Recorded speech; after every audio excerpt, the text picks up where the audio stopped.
Hi, friends, and welcome back to Mind Your Mission, a podcast where we help women get back to the Word of God to find their direction and stay on course in the mission that He's given them. Today, we are going to be talking all about breastfeeding. If you don't know, Liz and I are both pregnant. I am just entering the third trimester, and Liz is a few weeks behind me. And although this topic might seem super niche, breastfeeding, if you're not a new mom or if you're not a mom in general, it might seem like, why are we talking about this? But as women, all women, whether you accept it or not, are designed by God to have this ability to birth children and then nourish their child for primarily for the first 6 months of their lives, which is absolutely incredible. And when you think about the 9 months that you're pregnant plus the 6 months that you're exclusively giving them just milk, it's pretty crazy how long we as women are able to sustain children. So we are going to be talking about the basics of breastfeeding, the challenges, and how it fits into our mission as moms. So whether you're preparing to breastfeed, already doing it, or if you're feeling discouraged in the process, I want you to know that God sees you. He's designed this beautiful way of nourishing and nurturing your baby, and He will sustain you through it. So we're going to start by talking about God's design for nurturing in general, and then we'll talk about some breastfeeding basics. I am a second-time mom, so I've done this successfully once, and then Liz is pregnant right now, and so a lot of this will just be for her, and she'll ask her questions, and hopefully it's helpful to those of you listening as well. But to start, I just wanted to talk about how breastfeeding, like I mentioned, is a great part of God's design. In Isaiah 66:11, God speaks of His comfort towards His people like a mother who nurses and satisfies her baby. And then in 1 Thessalonians 2:7, Paul actually compares his care for the church to that of a nursing mother. So it's cool, just the metaphors that are used in the Word of God and how our bodies are designed by God to feed and comfort our babies. So even when it feels exhausting or frustrating, it's not a mistake or a burden, it is a mission. And like I said, if you aren't breastfeeding or you couldn't, that doesn't mean you're any less of a mother. God gives grace in every season, and the goal is to nurture and provide, and that can take so many forms. But today, like I said, we're just going to be talking about the basics of breastfeeding. I also wanted to mention that I have a lot of friends who knew that breastfeeding, just health-wise, was best for their baby, and they had the deepest desire to breastfeed, and either they did for a few months and then really struggled to keep up with supply, or their baby just wasn't as interested as some babies are. And what I'll say about that when it comes to the Lord is that I feel like in that struggle between trying to decide whether to push themselves and keep going or to surrender and just switch to formula, in that wrestle, one decision wasn't necessarily the right decision. Both were going to work for their baby. Their baby was going to be totally healthy and fine regardless. But in that struggle, God showed up, and He was there to guide them and encourage them and give them grace in that wrestle. And I feel like they learned more struggling and really trying to decide what the best option was, than they would have otherwise. And so they learned about God's character. They learned that regardless of how we act on earth, we can't earn our salvation. So even if you're in that place of struggling, God will show up and He will work through whatever ends up happening with your breastfeeding journey. So that's just a bit about God's design for nurturing as moms. And now we'll get into some just practical basics. Because Liz, as a first-time mom, I didn't know anything.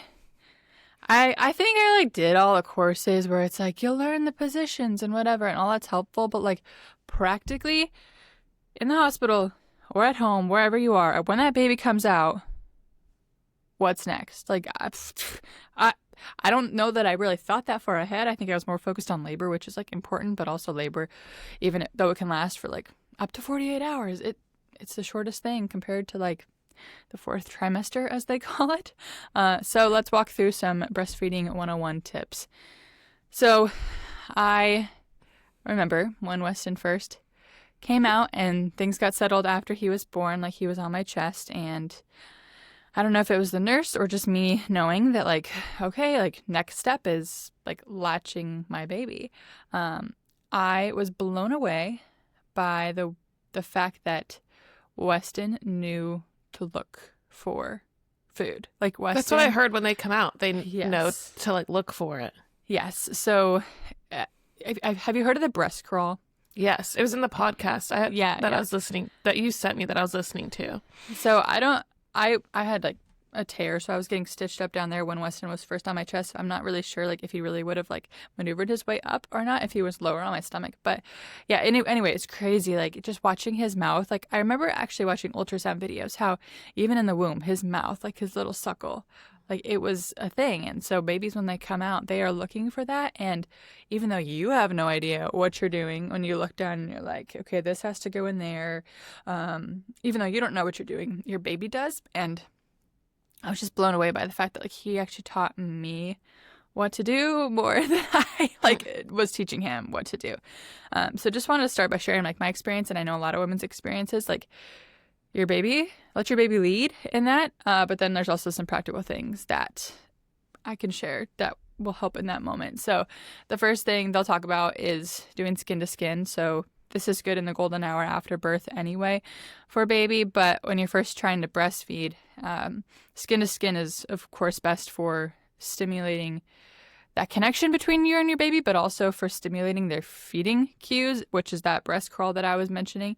And another thing that I'll touch on a little bit later is that when they are undressed and exposed versus like cuddled up, swaddled with the hat on and everything, when they're exposed like that, then they're going to stay awake, which is a really big struggle for newborn babies, is to like stay awake while they're breastfeeding because their wake windows are so short at the beginning. And so you want them to like be feeling the air, feeling you primarily versus like blankets or swaddles. So if you just have your chest bare, them be completely bare, that's like the best way to start. And then another thing, just basics. Your baby's belly button should face you. Just think about like when we eat, like I don't sit here with my like coffee over here and turn my head and like try to drink my coffee. Like I always have my belly button facing my food, if you think about it, for the most part. And so instead of like your baby laying like face up and then just turning their head, you want their whole body to be rolled towards you. And then the other thing that like people told me before having a baby, but then I didn't like really internalize until I got help from a lactation consultant in the hospital, is that you really need to get your whole boob like in your baby's mouth. And at first, like I said, Weston was looking for it. He knew what to do, but he did need help because you really, like, without visualizing this, you gotta squeeze your boob and then bring his mouth on it. And it felt a little aggressive when the lactation consultant helped me do it at first. But it's so important to get like your whole boob in their mouth, and they'll open their mouth. And so they'll lead in that sense. And then you just bring their mouth right to the boob. And that's another thing, is you always want to bring like your baby to you and to where you're in a comfortable position versus like trying to like hang over them and like bring your boob to them. Like you just want to bring them right up on you so that you're comfortable. And I, for the longest time, struggled with the normal cradle position. Even though Weston was big, until he got to a certain size, it felt really awkward for me because he was so small. Like, even though he was big, he was still small. And so I just struggled with the positioning, like holding him like this. And so what the position ended up being best for me was the football hold, which is where you put their head on your hand. The rest of their body is like underneath your arm here. And that way this hand is fully in control of their head. You can have this hand open to hold your breast, and then you could just like bring them right to you. So I would just put my nursing pillow right under my arm here, baby's head, and then like shove him on there when he opened his mouth. And like I said, it seemed a little aggressive at first, but then once he had the whole thing in his mouth, then he was clearly much happier. And that's when I could start to hear like the suck and then a swallow. Because when you're breastfeeding, it's hard to know if there's actually anything going in your baby's mouth, especially when you're first producing colostrum, because colostrum is so nutrient dense, like that you're not actually producing that much, but just a little bit fills their stomach, because when babies are first born, their stomach is only about the size of a cherry. And so it's really tiny. And so they don't need that much to fill it up. And so it's hard to tell like if they're actually getting anything. And so just like watching them, hearing them swallow is kind of what you're looking for initially. Did you collect? I know I've seen some people on Instagram like collect colostrum. Did you do that beforehand as well, or no? I didn't collect it. And I know you had asked that question. And so I was looking it up. And it sounds like some moms who know that they might have low blood sugar, or who like just are worried about having a difficult latch or worried about having a premature baby for whatever reason, they store it just so that they can avoid formula, which I don't think is a bad thing at all. Like, I might try it just to see what it's like because I know what breastfeeding is like, but I, as a first-time mom, probably wouldn't worry about it. I know that nipple stimulation when you're later in pregnancy anyway is like something that can cause labor, which is like a good thing if you're over your due date. So like if you go over your due date, then like start collecting colostrum because you want to stimulate contractions. And so that might be where I get like, I'm like, okay, if I go over, then I'll try it because why not? But just know that when you do collect, it's going to be from a syringe because it's only going to be a tiny amount. You're not like pumping to get colostrum out. Like it comes in just little drops, and that drop is like fills like half your baby's stomach. So it's crazy. Yeah, because like, they have like I've seen the Haka has like a collection kit, and it's like that. It's like a little syringe. So like I said, if you go over, then like might as well give it a shot.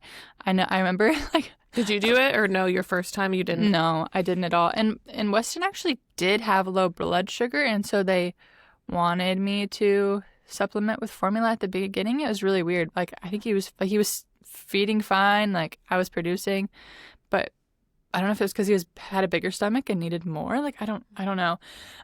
This time around, I do have like breast milk that's still good from with nice. Weston. That's like not going to be over a year old, so I have that on hand. But with a first baby, it's just not one of the things I would prioritize like worrying about. If you, like I said, if you get over that point and you're just looking for more things to stimulate contractions, like go for it. But when do you start producing milk? Like when does your milk come in? 16 weeks. So your body right now like has milk. Oh, so like you could pump or no? Theoretically, I think it would be colostrum. It wouldn't be like your milk because that comes in like 2 or 3 days after giving birth. Oh, so they just eat colostrum? Yeah, and so I'll get into that because it's so incredible. Just if you follow the design of our bodies, it points to the design of motherhood. Like the more you know about how your body works, the more you're able to just align your life to live according to that. Like that's the whole idea of our podcast, but like breastfeeding specifically, the more you know the design, the more you can act in a way that just enhances or like best takes advantage of our natural design. So anyway, day 1, baby's stomach is this big, just need colostrum. Day 3, it's crazy how fast it grows, the size of a walnut. By the end of week 1, it's about the size of an apricot, and then like 2 weeks, an egg, and then it gets the size of like a plum at about a month. So like their stomach rapidly grows, which is super cool because our milk grows with that timeline. Okay, so let's see.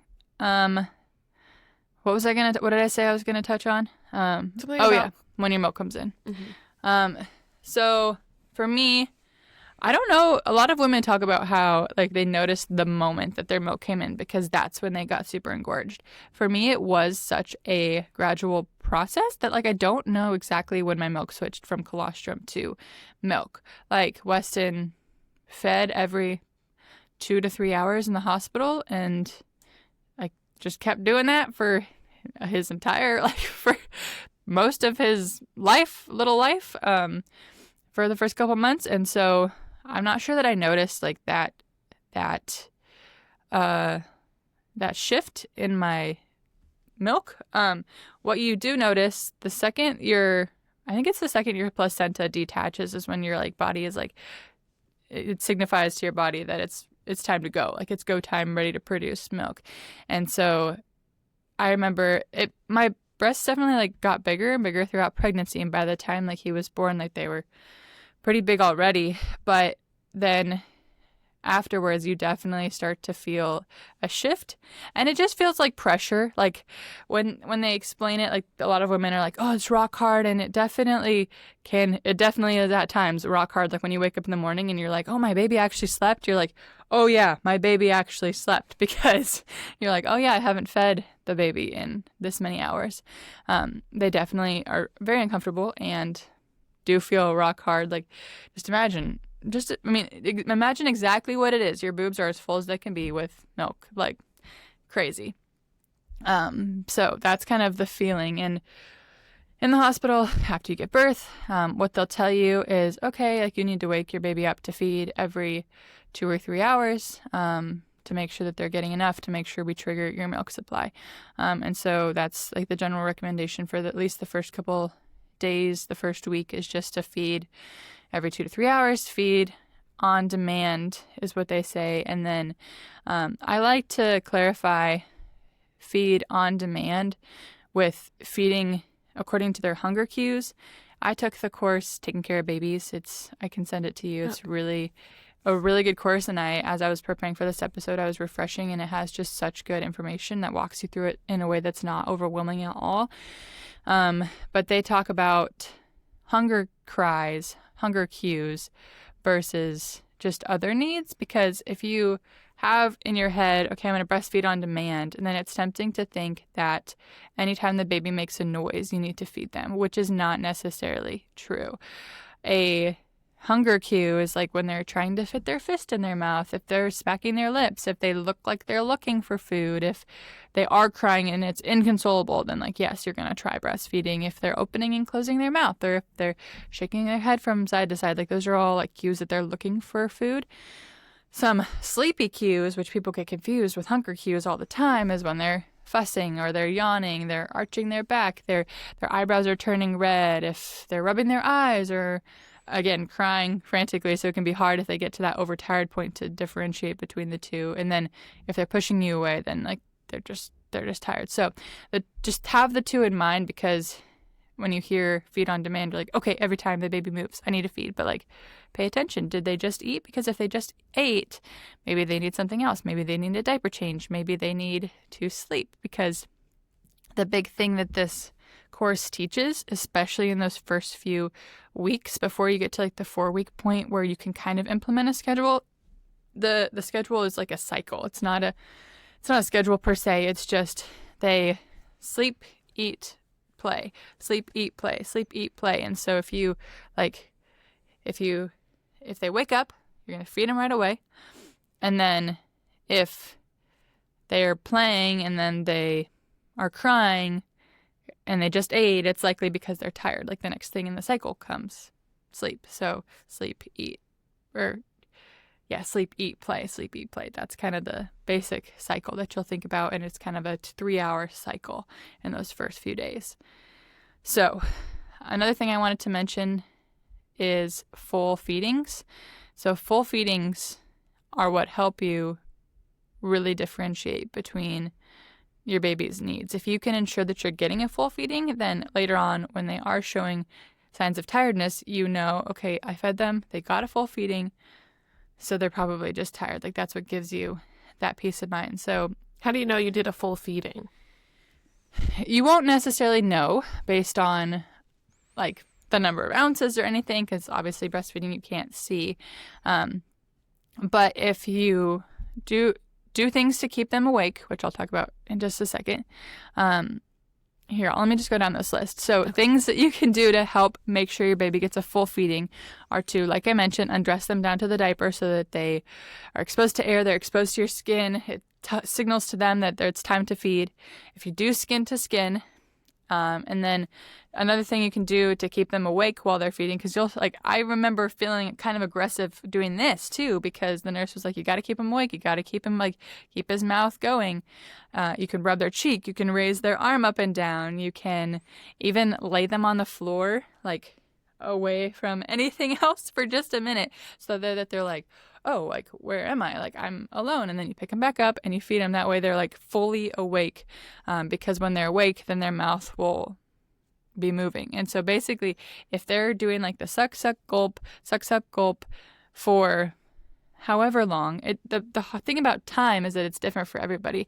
For me, Weston's feedings when he was first born were like 45 minutes to an hour. And so I had a timer on my phone, and I would just like click left boob and do 30 minutes and then do the right boob. And what they tell you to do is to do one breast until they kind of stop feeding.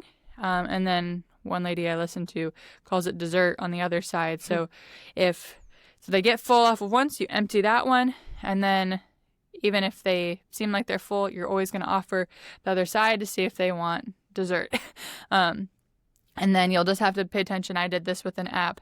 You'll just have to pay attention like which boob you started on, because you'll want to alternate the next time you feed, starting on the other side so they empty that boob. Because emptying, I'm pretty sure, I've read different things on this, but I'm pretty sure like the emptying of a boob is what triggers like, okay, we need more milk, versus if they're always just snacking, which is the alternative to a full feeding. If they're always just snacking, then you're never going to feel like empty on one side, and then your body won't know to keep making more. The snacking.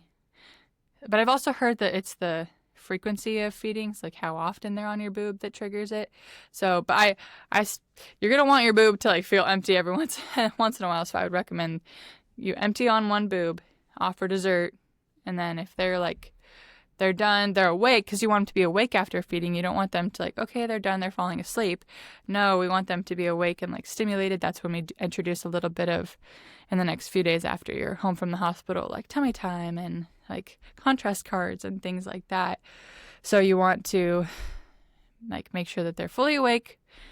That's like the biggest thing, honestly, is making sure they're fully awake. And when it comes to like supply, like you're never going to know, like I said, you're never going to know the amount of ounces that they're getting, but it doesn't really matter because every baby's different. Their stomach size is different every day. So even if it's like, you gave them 3 ounces yesterday, you're like, oh, how many do I give them today? Like, you're never going to know. So if you worry about that, then you're just going to drive yourself crazy versus focusing on those hunger cues. So when they're done, they shouldn't be showing any of those hunger cues anymore. Your full breast could be emptied. Then you go to the other one. And then also just based on like the time, roughly, like I know it's pretty average to do like a 45-minute feeding in those first couple days, weeks of life. So do you pump after you feed or no? I've heard of people doing that. I don't know. I kind of mentioned this in like my like stuff you need for babies video, but I didn't introduce pumping until I went back to work. And okay. I'm not exactly sure why people do. Like, I'm sure that it was recommended to them by a lactation consultant or something. Like, but if you're a first-time mom hoping to breastfeed and you're assuming best case scenario, you can exclusively breastfeed, I'm not sure why you would want to stimulate your body extra and signal to your body that you need more when your baby doesn't need more. I thought that I would be like super type A OCD about wanting to get a freezer stash, but I am really thankful that I listened to the resources and watched the things that I did prior, because my body always just had exactly enough for Weston's needs, and I never had to worry about having an oversupply and undersupply, because your goal isn't to overproduce. We just want to make what our baby needs. That's how God designed it. Supply meets demand. So when your baby eats, then your body produces more. And babies will do what's called cluster feeding if your body isn't producing enough. I know a lot of babies, those first few days, cluster feeding is totally normal. Weston, when we got home from the hospital, had like one major cluster feeding session, and it was probably the worst day postpartum just because it's exhausting. You're literally always feeding them. But I knew what it was. Like, I was able to identify that it was cluster feeding, and I knew that like it seemed like he was getting full off of every feeding, but he kept wanting more, and I was like, okay, he must just be cluster feeding, like, which is him trying to signal to my body that we need more. And that's exactly what it did. My body started producing more, and then he went back to the normal schedule the next day. So it was one long day of like constantly feeding, and I was exhausted. But that's like, again, part of the design. And so I didn't open my pump. I didn't touch my pump. I didn't even I was kind of scared of my pump for a long time, until I think when I started using it was like 2 months after, when I wanted to start like I wanted to venture out to the gym by myself, but it was like at like the 5 o'clock time when no one got home from work. And so I was like, okay, I'm going to pump and you're going to give the baby a bottle. I also knew if you're going to use a bottle at some point, it's important to introduce it at some point, but we have quite a bit of time off of work and you have time to get them familiar with the bottle. So for those first 3 months, I wouldn't even worry about it. Okay. I wouldn't even touch it, which might be contrary to advice someone else would give you. What I did do is use the Haka, which I'll talk about in just a second. Okay. But another thing to answer your question about how you know that they're getting a full feeding, like the indications that you're going to look for that they are getting enough is that they're growing, they have good wet and dirty diapers, and if they're content after feeding and able to be awake. And the awake thing's kind of like a hard signal because babies just sleep all the time when they're first born. But they shouldn't be showing any of those hunger cues once you're done with the feeding, if that makes sense. Mm-hmm. Okay. So now you asked me the difference between like the LV catch, the Haka, and a hand pump. Yeah, I'm so confused because everyone's got all these things and I'm like, what are these for? So when your body is first getting used to feeding a baby, it's not going to know. Your body's not going to know how much to produce. And so you're going to leak. Point blank, you're going to leak. I was wearing nursing pads in my bra for months after Weston was born just because you're constantly a little leaky.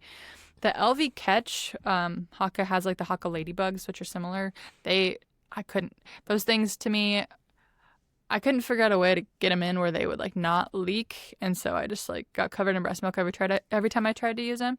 So I just used the pads. But the purpose of the LV catch is just to slip in your bra like you would slip a nursing pad to collect anything that leaks. It's not gonna actively pump. It's not stimulating your body to like need anything. There's no suction involved. It just literally sits there to catch any milk So that you can use it. So instead of it being on the nursing pad, exactly, you can reuse it. Okay. And so it's going to be very little, but obviously every ounce matters. Like every ounce is liquid gold.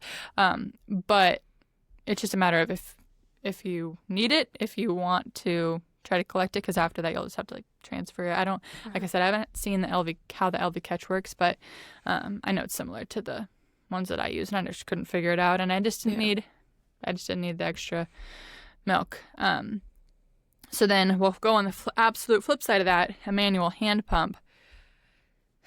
LV catch just catches, manual hand pump, it is actively expressing milk using manual suction and compression. So you just put it up to your boob. It's much easier if you have a pumping bra on because then it kind of holds it in place. And then you squeeze the handle to create suction that mimics the pumping rhythm or mimics your baby's sucking rhythm. And so this, in those first few days, is for, like, if you have really bad engorgement that you're like, I just need some relief. Like, I can't deal with this anymore. I kept it in my backpack when I went back to work as, like, an emergency pump if I didn't have my other pump with me. So really, I would never use that pump as a primary pump because it's not very strong, and you have to do it yourself, so you can't do anything else other than sit there and like squeeze.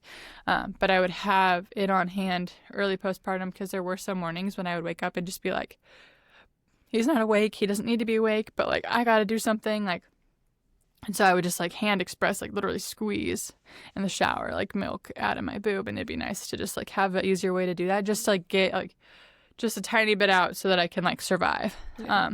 But you wouldn't necessarily want to pump a ton out if you're engorged because that's what signals your body like to make more. So like it's this whole like catch-22, like you want to just wait until your baby needs it if you can, like instead of like, oh, okay, I'm so engorged, got to get it out, whatever. But then it's like, no, that's going to make the situation worse. Like you just want to go with your baby's needs if you can. And then the Haka is similar to the LV catch in the sense that it's not going to really stimulate your body needing more, but it does apply some suction, compression, suction, I guess, that way. Because you roll it over, you roll the top of it over, stick it on your boob, and then roll it up. So it like pulls your nipple. It kind of looks creepy. Pulls your nipple into the Haka. And this is best because it has that little bit of suction. It's best when your body is already experiencing letdown, because letdown is when like your baby has to suck for a minute and then your body will give letdown. I never really felt like, some women talk about feeling the letdown. It's like, oh, like I felt it emotionally. Like when I went to feed, it'd be like, oh, like you kind of relax. And I guess that's what I was experiencing is letdown. But some women can like feel the extra milk like coming at that point. And so if you have your baby on one side and is already stimulating that letdown, then your other boob, if you don't have a haka or something, once your body gets used to it, it's not going to like do anything. But in those first few days, like having the LV catch or a pad is necessary because like your body will just leak if you don't. So having the haka with a little bit of suction, it takes advantage of that letdown, I guess you could say, and it will just like drip, drip, drip. So you put it on drip. the other side. Yes, but they're exactly. not. Okay. And so since I wanted to kind of collect a little bit of milk in the beginning, but not stimulate extra like production or anything, what I would do in the morning, since my boobs were super full in the morning, because that's when you hopefully have your longest stretch of sleep, is so Weston would get full on one boob in the mornings because it was so full. And I'm like, okay, I need to do something with this other boob before the next feeding. And so using the haka in the morning was perfect because it capitalized on that extra supply from overnight, didn't stimulate extra like milk production, but also got me like 2 ounces just from like a drip during that first 45-minute feeding. And so 2 ounces over time, I just keep it in the fridge for a day. And when I had 4 ounces, I'd put it in the freezer. And that was enough for me to like feel comfortable that I didn't have to pump to work up any sort of freezer stash. Like I had plenty just from that. So that's kind of my recommendation. And I remember being home from the hospital and being like, okay, what is this thing? I called my cousin, I think is who I called. I'm like, how do I use this? What is this for? Like there's so many. I have all of them. So I'm like, which I think is good to have them on hand.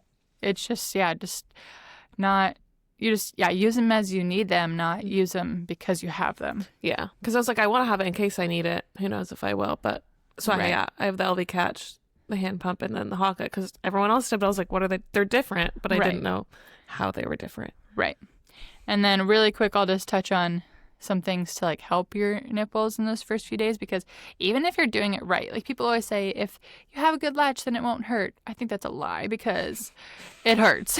Like it just hurts because like think about it, like your nipple has never experienced this like sensation before, and it needs to get roughed up a little. Like that's simply what needs to happen. Like you got to build some calluses on your nips. Like it's just, it's not a pleasant experience. And I remember, since you are feeding every 2 to 3 hours, and what that means is that you start from the start of one feeding to the start of another, it's going to be 2 to 3 hours. So if you're feeding for 45 minutes to an hour, then you only have like an hour or two between like feedings to do anything in life. Yeah. And so I remember in those like moments after a feeding, I'd be like, okay, like I got to do this again, like in like an hour, and just like dreading that initial feeling. Once they're on and going, it's fine. But like the initial, they say toe curling feeling, like definitely, it's like for 30 seconds, and then it gets better, but it's tough. And like I said, your nipples are just chapped and they can get scabbed. They can bleed. I only had one experience with that. Luckily, it wasn't very bad, but that was like really confusing because it's like you got to keep breastfeeding, but your nipples bleeding. Like it was just weird. Like that's hard to figure out. But things that helped were, one, having lanolin. I just had like a big jar of it that I still have.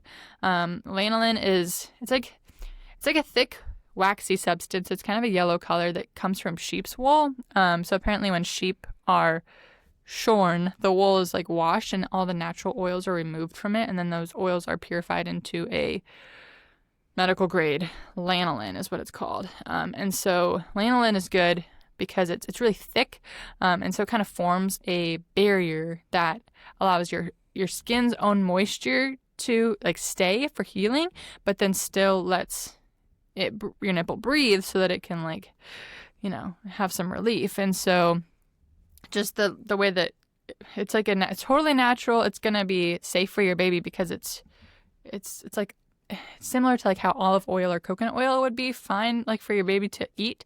It's going to be like fine if your baby gets it in its mouth. And apparently it just creates an environment that supports like the skin's natural repair process. So I'd put that over my boobs sometimes with a nursing pad, like in between feedings. Another thing that I'm getting this time that I didn't get the first time were the silverettes. Oh, yeah, I have those. And I don't think they have to be the name brand because they're so expensive. That's the only reason I didn't get Mine's them last not the name brand. But I didn't understand before why. Like, I was like, why do I need these? These are like small little things that are so expensive. Like, why do I need them? But that to me, because the thing about lanolin, like you still have like the rubbing, like from your shirt or your bra or whatever, that would like rub your nipples and make it rough.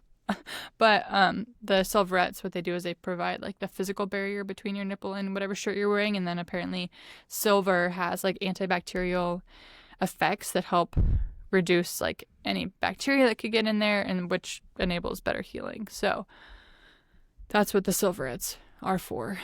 I'm trying to see the ones I got. I don't know. The brand I got was not expensive. I think they're like koala cups or something. I know Mom Cozy has pretty affordable ones too. Yeah, they're like $30. 20, right. As long as they're just actual silver, because yeah.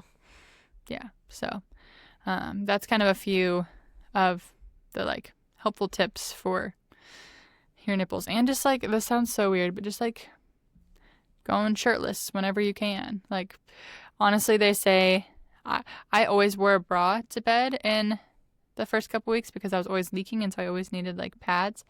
But they say like the more you can go shirtless, the better, because it's just like natural air, nothing rubbing on it. Like, that's why it's hard to have people over in those first couple weeks, because you're just like always shirtless, always feeding your baby.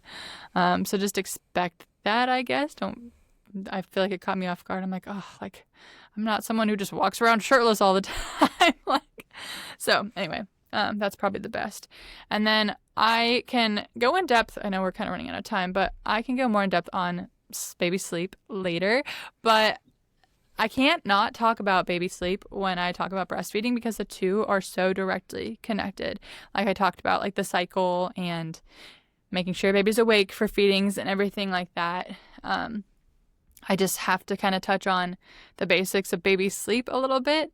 And when babies have the tendency to snack all day versus get full feedings, then they're going to sleep less at night, they're going to cry more, they're going to struggle to get into any sort of rhythm. And so, like I mentioned, feeding every 2 to 3 hours during the day is what everyone's going to recommend, and feeding based on hunger cues. But then the way that night sleep kind of works after the first 4 weeks is you're going to have one stretch of sleep per 24-hour period that you let go longer than 3 hours. So during the day, even if your baby is still sleeping, you're going to wake them up every 2 to 3 hours. If they wake up before 3, then fine, that's the end of their sleep time. You start the cycle. But if they're still sleeping after it's been a 3-hour cycle, then you're going to wake them up. So just like tangibly how this works. So baby wakes up, you feed them, 45-minute feeding. You're going to be awake hopefully for like 35 to 60 minutes. It's like that 0 to 4 week wake window time. Wake windows grow as baby gets older. So you'll feed 45 minutes of awake time if you can stretch them. So that's like an hour and a half. And then the rest of whatever 3 hours you have left is like the time that you let them sleep. And then if they haven't eaten in 3 hours, you're waking them up even if they've only slept for 30 minutes, which seems so counterintuitive. They say never wake a sleeping baby. But if you want any sleep at night, if you want your baby to learn to sleep at night, then you need to wake them up during the day to make their stomach full so that they don't need the milk at night. And then what you're going to do at night is aim to have one long stretch of sleep and gradually, week by week, day by day, grow that one stretch of sleep longer. So the class that I took talks about having the longest stretch of sleep be the length of whatever age they are. So if they're 4 weeks old, you want to aim for a 4-hour stretch, like 5 weeks old, 5-hour stretch. And then during the night. During the night.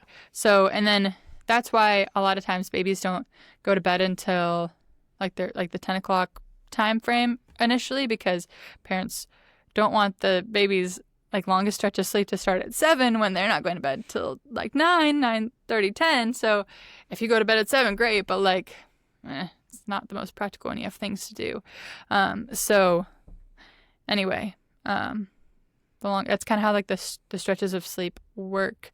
And then this class talks about how you then Taking care of babies class, is that the one you're referencing? Okay. Yeah, they're newborn, like 0 to 5 week for a 0 to 5 month class. So then your days, like for the first 6 months, obviously their wake windows are going to grow, and then their nap time is going to get shorter. But you're still feeding for the most part, like every 3 hours for the first couple months of their life. It's just that you're focusing on extending that evening stretch, because that also is what gradually tells your body, okay, during this stretch of sleep, we don't need as much milk. And so it's such a gradual process that she walks you through in this course that it doesn't affect your milk supply at all. And so she talks about 2 different methods, the cries method and the sit back method. So like the cries method is contain, so swaddle, roll them away from you so they can't see your face. Introduce movement, so you're going to like slowly shake their head.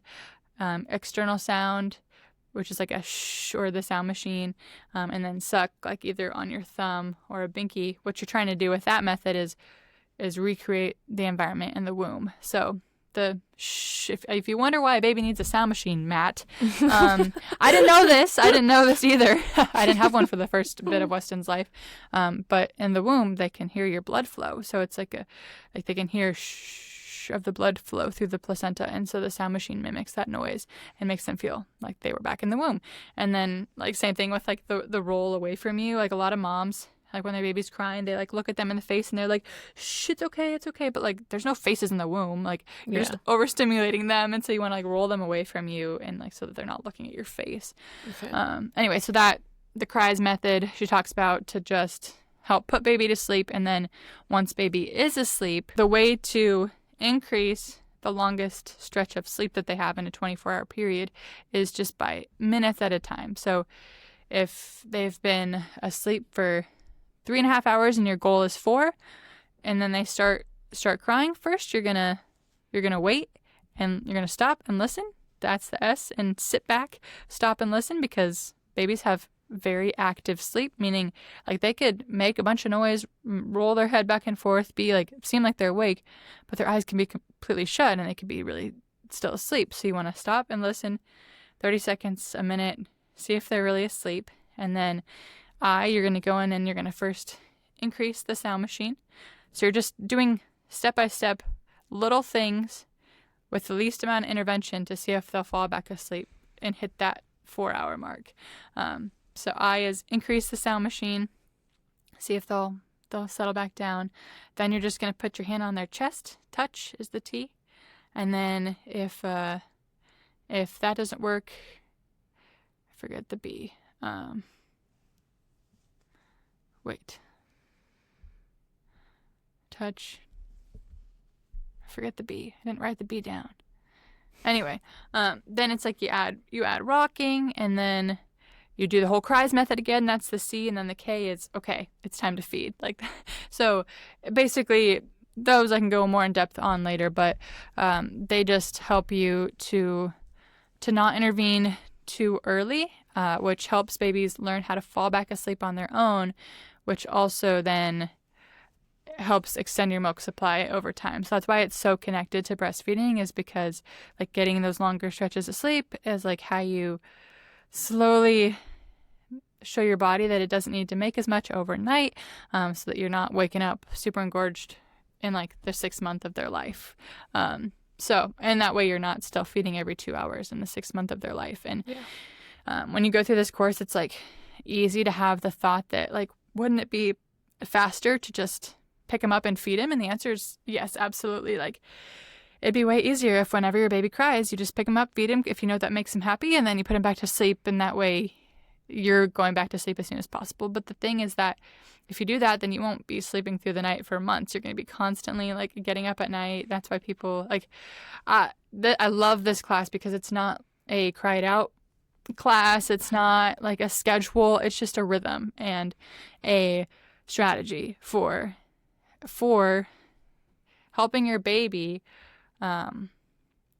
abide by a routine and a schedule that's already inherently in them. Like they already have a circadian rhythm. It's different than adults, but they already have all these things in them. You're just helping them learn to recognize the skills that are already in them, like falling asleep on their own and being able to be okay without feeding at night because they've had feedings every 2 to 3 hours throughout the day. So it's really just helping babies understand their own design, which is like super cool as a role that we have that role as a mom. And so doing these methods, they're going to be harder, but it's, if you put in the work up front and have a plan, then it helps in the long term. And then also, I just wanted to touch too, because this was actually directly applicable from this weekend. Weston was having trouble sleeping at my in-laws' house this week. I don't know if he was just like in a different environment or nervous, but there was one day when he was just so tired, but he wouldn't sleep, and I knew that he was just overtired and needed to just go to bed, but he was like crying from his crib like, "Mama, mama, mama," and it was so hard not to intervene and to wait. But even in that act of waiting, even when you have a newborn and you're trying to stretch that sleep, and like waiting and giving him a minute seems unloving at first, but you learn that like in the waiting, in the not intervening, you're helping them recognize that they need to rest. And I just thought of a really cool parallel. Like sometimes when I'm going through something really hard in life, I'm like, God, like, what are you doing? Like, can you just like take this away? Like, what? Can you just like make this better? Can you show me what I need to do to fix this? And the thing is, just like babies sometimes just need to learn how to rest. Sometimes we just need to learn how to rest in God. And there's not anything else that we could do to make it go away or to fix it. Just like as moms, like I could have taken Weston out of his crib at my in-laws' house, and like, what would we have done? We would have played or read more books, or I would have fed him. But like, none of that's going to help. I can't control, like, none of that control is going to actually benefit him. And letting him rest and cry and learn how to just settle himself down is actually what's better. Just like how sometimes in life, like us learning how to just rest in the Lord and not do anything is what builds our trust and confidence in him. I just thought that was a super cool connection this weekend. I was like, wow, I was taken back, not to the newborn days, but taken back to when you have to like give him a second to cry and settle himself down. It's so hard and seems against our intuition. It makes us feel like we're going to be bad moms, but learning that patience is like part of the process, and it's awesome. So anyway, there's so much more I could talk about. I'm sure there's so much more like one-off questions that we'll touch on at some point, but thank you for letting me get on my soapbox and talk about breastfeeding for a little while. I hope it was helpful, and just a reminder that it's such a cool part of God's design. Sleep and feeding are totally connected, so just like don't sleep on the sleep part. And yeah, I just am praying for anyone out there who is breastfeeding, is preparing to breastfeed, or had trouble breastfeeding. And again, if you had a hard experience, harder than you wanted to, I feel like God can meet you just the same in that space, in that wrestle, that he can if it all goes perfectly. So anyway, Liz, any closing thoughts? No, I definitely have more questions, but we got to go to work, everybody. Yeah, we have to go to work. So I'll ask another time. So no, nothing Sounds else good. for me. Thanks for sharing. If anyone listening does happen to be pregnant or does happen to have any questions, you can always reach out to us on Instagram or leave a comment if you're watching on YouTube or on Spotify. And as always, we'd love if you could like this podcast, share it with a friend. We're just trying to help other people recognize their intricate design that God has created within them and help women live according to that. So with that, this has been Erin and Liz helping you mind your mission with breastfeeding.